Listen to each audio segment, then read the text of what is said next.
A lot of people have a much romanticized view of fairies and describe them as either like Disney's Tinkerbell or Tolkien's Eldar.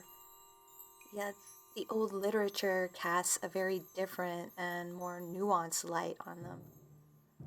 Honestly, I think the old tales get it more right, and so does your channel. I should say now that I come from a British family, and the tales you hear of the fair folk in England make it clear that they are not all that fair, especially to humans. My family comes from northern England, but I was born and raised in southern Ontario, Canada. Elementary school was hard for me. I was a quiet and weird kid, more interested in reading and painting than playing hopscotch or soccer. So, in the summer, since I didn't have many friends, my mom would send me to an art camp hosted by the local university. It was a day camp, drop your kids off early in the morning and pick them up later in the evening. We got 2 meals a day and 3 different activities broken up by our meal breaks. It was actually a lot of fun. This particular year, I was about 10 years old, and there was a girl maybe a couple of years older than me that I really liked. I think her name was Robin. So Robin and I used to sit beside each other at the craft tables and work on our art projects together. And on our meal breaks, we would rush out into the yard together to sit on this huge old monument with the rest of the kids. This old green monument was in the back left corner of the lot, right beside a narrow strip of forest on the right side that faced the dorms. The monument was shaped like a giant stylized V, and all the kids would rush it and try to climb to the top bridges. I guess that was kid logic. The higher you sat, the better you were. Of course, only about a dozen young children could fit on this monument at a time. And since the camp hosted over 2 dozen kids, at least half of us were forced to find other things to do during our breaks if we weren't fast enough to get up on this monument. That's what happened to Robin and I one day. We were late and the monument was packed before we could get there. So instead, we decided to explore that small strip of forest on the right side. Now, I have to stress this was a very small piece of forest, maybe 15 meters across and 40 meters long. It had oaks, birch, pine, and conifer trees, and the undergrowth was sparse, with some tall grasses and wildflowers. We found this collection of bushes a little off to the side, bright yellow forsythia bushes tangled with deep red barberry. Now, both these plants are characterized by long, sweeping branches. The forsythia have pretty flowers, and the barberry have sharp thorns. These ones had grown so close together that they were incredibly tangled, and as a result had formed a small cave-like entrance into the forest. It looked really cool to us, even kind of magical. A natural living doorway. So, of course, we crouched and walked through it into the trees, hoping to pick some flowers or find some neat stones. After walking through the doorway and wandering a ways, things started to seem different. There were a lot of flowers, and I mean a lot. They wove between the trees, and a cloud of bees and butterflies moved amongst them. It was beautiful. We kept walking further and further in, expecting to pop out on the other side and onto the campus pathways any minute. But we never did. I vividly remember how bright it was in there, like there was a spotlight in the trees overhead, shining directly down. Everything seemed to glitter and drift in the bright light, like we were on a stage. I wanted to pick the flowers, but I was stopped by Robin. She was frowning and looking around a lot. She said she didn't think we should pick the flowers, that she had never seen flowers like these before, and thought they might be endangered. I understood what she meant. The trillium is the provincial flower in Ontario, and I'd gotten in trouble for picking it before. Looking at the flowers around us, she was right. They were exotic looking, like the types you'd see in a fancy greenhouse on TV. As we studied the flowers around us, a new sound drifted to us. The sound was of babbling water, which was really weird. We were in the middle of a university campus. There were no streams around. Robin was starting to get freaked out and wanted to head back, but I didn't agree. I wanted to find the stream. We could hear it, and I figured there had to be one near. Looking back, I can honestly say that I was not the brightest crayon in the box. Maybe those couple of years between Robin and I were giving her the foresight that I lacked. Because she was right. This place didn't make a lot of logical sense. It was big and gorgeous and quiet. There was no real way it could have fit inside that little strip of forest. But I was 10, and it felt safe, happy, and it was so pretty. So she let me lead her to a shallow, rushing stream. The stream was also an impossibility. It was at least 2 meters across and about 1 foot deep. There was no way this existed on the campus. A pond, maybe, but a large stream like this? Where was it coming from? Where was it going to? Did it go under the dorms and the tennis courts?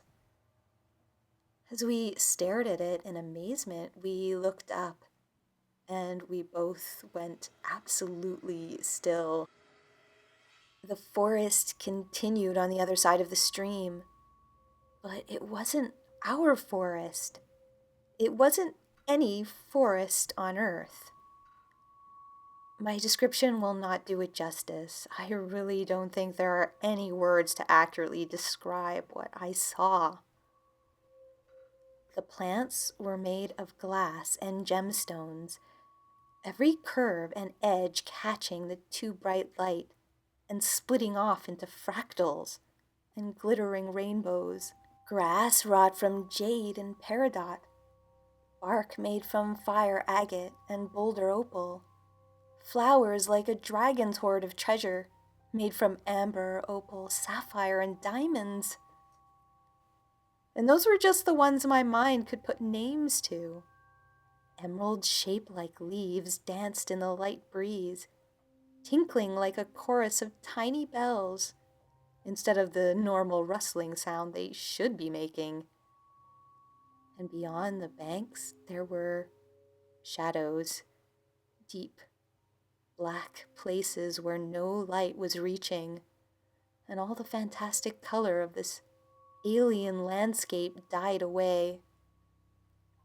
The light seemed to come exclusively from our side of the stream, but beyond us, the crystalline branches wound up high into a great, dense, shining canopy that completely blotted out the sky. And I could swear in some of those deep, black, glittering recesses, there were things moving. Things both smaller and larger than us. Things that had not yet noticed us. My right hand reached blindly out and grabbed Robin's left hand. Our wide eyes needed no words. She had been right. We needed to go. An overwhelming and primal terror was slowly suffusing my body, and I knew without any doubt that if we stayed there, it would be very, very bad. We quickly but carefully rushed back the way we came. We were lost in a way that I had never experienced, and I was so scared of getting more lost, of those things hidden in the shining shadows coming out and finding us before we could find our way back. Robin must have felt the same because she was silent As we jogged, her face screwed up in concentration. Then, in 10, maybe 15 minutes, we saw the yellow blooms of the forsythia. Then we ran, bolted like scared rabbits, heedless of the barberry thorns. We burst out into the back field by the old green monument, which was surprisingly empty of our classmates. Meal breaks were 45 minutes long, and we had been gone maybe 30 minutes by my estimate. As we stood there, panting and shivering, one of our teachers rushed out to us. She was frantic and grabbed us both by our shoulders. "Where have you two been?" she demanded, clearly panicked. Apparently, it was late afternoon, and we had been missing for nearly 3 hours. They had skipped the second meal break, and half the campus staff were looking for us. They had been about to notify our parents and the police. "We were in there," I finally said. "We got lost in a meadow." The teachers briefly inspected the small opening and trees beyond, but clearly didn't see anything strange. We were reprimanded for running off, and when our parents came to pick us up, we had a long, tense meeting. I remember riding home, trying to explain to my mom and dad that I hadn't run away, at least not intentionally. My dad was angry and told me sternly that I'd be grounded if I pulled another stunt like that. My mom, though, she was quiet. When we got home, she sat with me on my bed while I honestly told her what Robin and I had seen. She listened intently, and when I was done, she told me that the world was a very big place, a lot bigger than we knew. And that if I saw things like that, I should pay attention but not approach and not be misled. My mom has seen her own share of weird stuff, and I think that's why she was willing to believe me. She told me that getting lost was very dangerous, and I had been lucky to find my way back, and that I should never wander away like that again. The rest of the summer camp proceeded normally, though Robin and I were pretty awkward after that and ultimately lost contact. I didn't attend camp again after that year either. Almost 2 full decades later, the memory of that journey still sends shivers up my spine. As an adult, I have returned to the campus to look at that small forest and to face my memories, I suppose. The monument is gone now, and the north building has been demolished. In its place is a new and very modern box-shaped building. The forest is still there, though. It looks much thinner and sparser than I recall. Standing on one side, I can actually make out the tennis courts on the other side. No stream in sight. No wonder the adults didn't believe us as kids. There's really no way to get lost in there. So the question remains, where did we go? And how were we able to slip back out again? I don't know. I just honestly hope that if I ever wander into the fair folk again, I am just as lucky as I was that day, and just as unseen.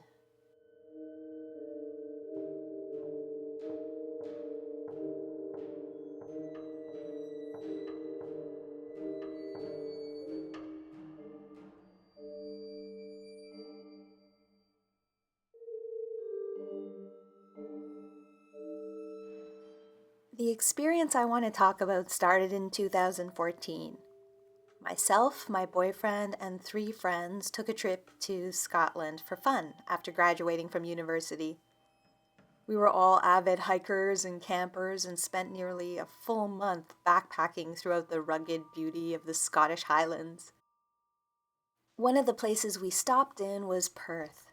We were there specifically to visit a site called the Druid's Seat Woods, within which was an old stone circle that had a reputation online for having a beautiful and magical atmosphere. We were all believers in the supernatural and had read a lot online about this place. Unfortunately for us, a large section of the forest had been cleared recently, and the effect was both confusing and eerie. We assumed that the circle would be in the untouched wooded area, as many of these structures fall under protective laws in Scotland. So we entered the woods and started searching for the circle. Now, like I said, I'm an experienced hiker, as are my friends, so we've all been in a lot of different forests over the years. But upon entering this forest, almost immediately we all noticed it was weird. The trees were all conifers, and they grew upright in very neat rows, almost like the forest had been planted, which we knew for a fact that it hadn't. Their roots protruded from the ground and tangled, creating these long, living pathways between the trees. But the strangest thing was the complete and utter silence of the place. There were no animal sounds at all. And this was a vibrant and healthy forest, yet no bird calls, no small furry forms crunching in the underbrush. Nothing. It might sound alarmist to say, but it wasn't a natural quiet. It even extended to us. When my boyfriend would get a few meters ahead of me in the forest, I would somehow lose sight of him and not even be able to hear him anymore, and vice versa. He jogged back once and asked, "Where did you go? I was calling for you and you just disappeared." And I had no answer for him, because from my perspective, that is what had happened to him. And with the quiet came a slow, menacing sense of being watched. The air was heavy with it, as if that was why nothing dared to make so much as a peep. Nothing wanted the full attention of whatever was paying attention to us, not even the animals. Needless to say, we quickly got pretty spooked and started walking very close to one another. It was around then that we started hearing a noise. It stood out to us immediately because it had been so quiet. It was like a fluttering, the kind a cloak, bedsheet, or bird might make. But it was loud, as if the bird in question was really big. And it was coming from up above us. We all looked up trying to find the source of the sound, but we couldn't see anything, which was also really freaky because it was midday. It had been sunny when we entered the woods, and the coniferous canopy wasn't that thick. So why was it so dark?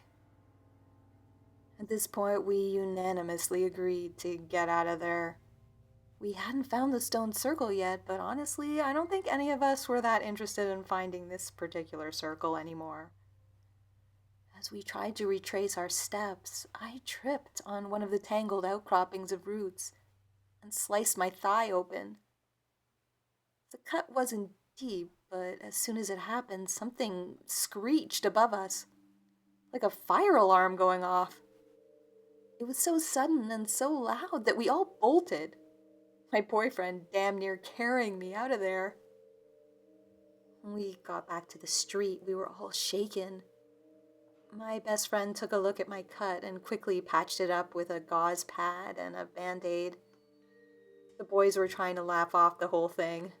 One suggested it was pheasants we had heard, maybe several, and that since the place had been cut so recently, most of the local animals had probably moved out, hence the silence.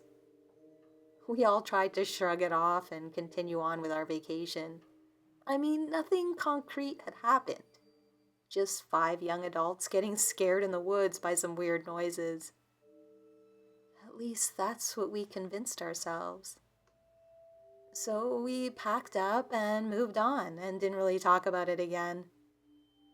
The rest of the trip was wonderful. I really think Scotland is one of the most beautiful places on the planet. Its rugged and wild majesty is pretty unparalleled, in my opinion. After our vacation, we all returned home to the US and continued on with our lives. But what also continued were strange dreams. I'm not sure when they started exactly. Maybe while we were still in the UK? Or maybe just after we returned. In them, I'm back in the Druid Seat Woods, alone, walking those long and disturbingly straight paths. In the canopy, I can see a great white owl. The sounds we couldn't identify before, I can now see clearly are made by the owl's wings and its flight through the trees. Wrapped around its legs and talons are braids of green silk and leather that glitter with silver in the dim twilight. It flutters overhead, and I feel a strong urge to follow it, to somehow go somewhere with it. When I awake, it's to a feeling of yearning and fear. At first, I thought I was the only one having these dreams, but then when I finally worked up the courage to ask my friends, they admitted to having the same dream. My boyfriend and I had broken up by this time, so I'm not sure if this applies to him too, but 4 out of 5 people having the identical dream is something more than a coincidence. It's uncanny. And it makes me believe that we encountered something there that day, and it managed to connect with us somehow and to follow us home. Years passed, and nothing more sinister occurred than these persistent dreams. Sometimes they would occur near nightly. Other times I would go weeks or months before they would start recurring again. In a strange way, they became normal. That is, until the fall of 2019. So, one of my favorite personal activities is meditation. My schedule is too hectic to perform it daily as I would like, but I definitely make a point of setting time aside to rest and reflect, as I like to call it. In 2019, on September 21st, I had a free Saturday, which allowed me to dedicate a large chunk of time to a long meditation. I walked out into a forested area near a lake where I live. It's a bit of a walk, but the weather was perfect and I enjoyed the exercise. I set up my yoga mat and a stick of incense. Now, I'm going to describe the incense for a reason. I ordered mine directly from Japan, and it's longer and thicker than most of the stuff you can buy in metaphysical shops locally. Its burn time is almost 2 hours per stick. After lighting my stick, I settled into some basic breathing techniques to calm and center myself. It was quiet this far out, near the lake. Traffic was only a distant thunder, and there were no main trails nearby to attract noisy family groups. However, as I sought to settle myself, something prodded at the back of my mind. It was very quiet, almost silent. I strained my ears for the sound of birds, of the water rushing nearby, for anything, but I heard nothing. And then there was a sudden rush of noise, a noise I had heard before, the flapping of 2 large wings.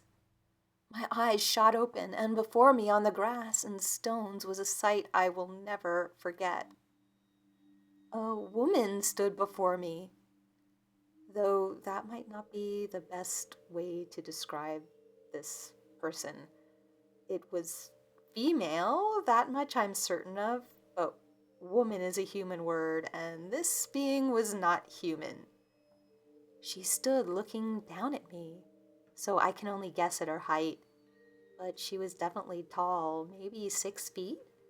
She was very pale, with milky white skin that almost seemed to glow in the sun, and she had long, silvery white hair that flowed to her mid-back. She was dressed in layers of a fashion I'm not sure how to describe. dresses or tunics under shawls. All of it pale white and foamy green, loose and flowing off her slender frame, not concealing but showcasing her beauty. Her legs peeked through, and they were covered in a fine, creamy down, like fur that darkened to gray at her feet. Her feet were bare and shaped like a gargoyle's or maybe a raptor's, arched with long, taloned nails. These nails clicked on the ground as she moved, making a sound like and unlike horses' hooves. Her face was exquisite, all sharp and fine features dominated by large green eyes. These eyes held every shade of green I have ever seen and were surrounded by pale gray markings. I thought they might be tattoos, and they drew my eyes up to the crown of her head, where sprouted two large antlers, which were draped in pale white flowers. I gaped at her for a solid 10 to 20 seconds before blurting out the only thing I could think of. Are you a goddess? I was raised Christian and still hold most of these beliefs, but my best friend is a practicing pagan, and staring at this being, it was the only thing I could think of that applied. She laughed at me, revealing very sharp, needle-like teeth, which she quickly covered with her hand. I now noticed that her hands matched her feet. The skin darkened to gray, and the nails were very long and sharp. She lowered her hand and smiled at me, a sweet yet threatening smile. She said, "No, I am not. However, I have been watching you. Through the mist, all the same."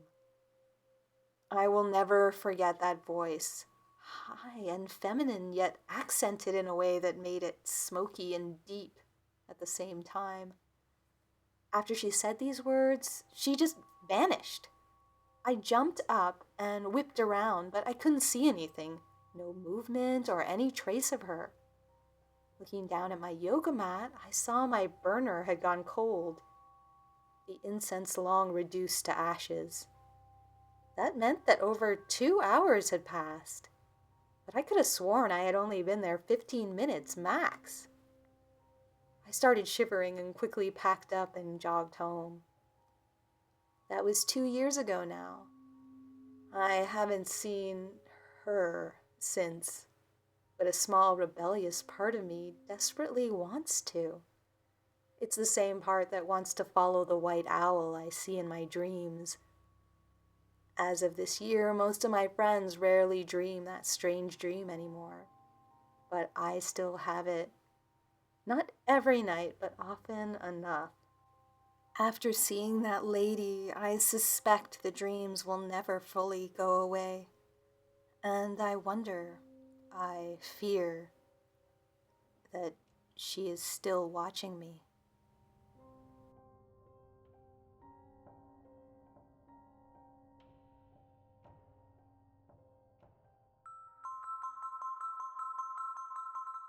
Thanks for watching, and thanks to the subscribers who submitted their stories for this one. Let me know what you thought of these stories. Have you ever encountered anything like this? And what would you do if you did? Would you like to have an experience like this, or do you think it's better to avoid them? Do you have any theories about the fairy world, if it exists, and what it might be like? Let me know in the comments. I'll be there joining the discussion today, answering questions and reacting to comments and suggestions for future content.